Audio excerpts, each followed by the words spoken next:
کہ اتنی مختصر ہے کہ ایک لمحے میں گزر جائے، پلک جھپکنے میں انسان کی زندگی ختم ہو جائے، لیکن اس حقیقت کو انسان نہیں سمجھ رہا ہوتا، اور اس کو سمجھنے میں اتنی دیر کر دیتا ہے کہ وقت اس کے ہاتھوں سے گزر چکا ہوتا ہے، اور بعض اوقات انسان اپنی آخری وقت تک اس حقیقت کو ماننے سے انکاری ہوتا ہے۔ اگر انسان اس کو سمجھ جائے تو وہ اپنی زندگی کو ایک بہتر رستہ دے سکتا ہے، بہتر منزل کا تعین کر سکتا ہے، بہتر عمل کر سکتا ہے، اپنے آپ کو بہتر بنا سکتا ہے۔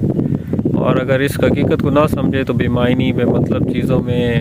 اس کے پاس جو زندگی کی نعمت ہے اس کو ضائع کر دیتا ہے۔ کسی چیز کے محدود ہونے کا انسان کو احساس ہو جائے تو اس کے اندر جو ذمہ داری کا عنصر ہے بڑھ جاتا ہے، اسے پتہ ہوتا ہے کہ میرے پاس یہ چیز کچھ وقت کے لیے اس کو بہتر عمل میں لاتا ہے، جبکہ کسی چیز کا لامحدود ہونا انسان کو فضول خرچی پر، اس کو ضائع کرنے پر اکساتا ہے۔ زندگی کے مقصد کو سمجھیں، زندگی کو ایک ایک دن کر کے جئیں، کسی خاص مقصد کا تعین کریں، بہتر عمل کریں، اور جو بھی چیزیں آپ کے پاس ہیں ان کو کسی اچھے مقصد میں لائیں، اپنے وقت کو ضائع نہ کریں،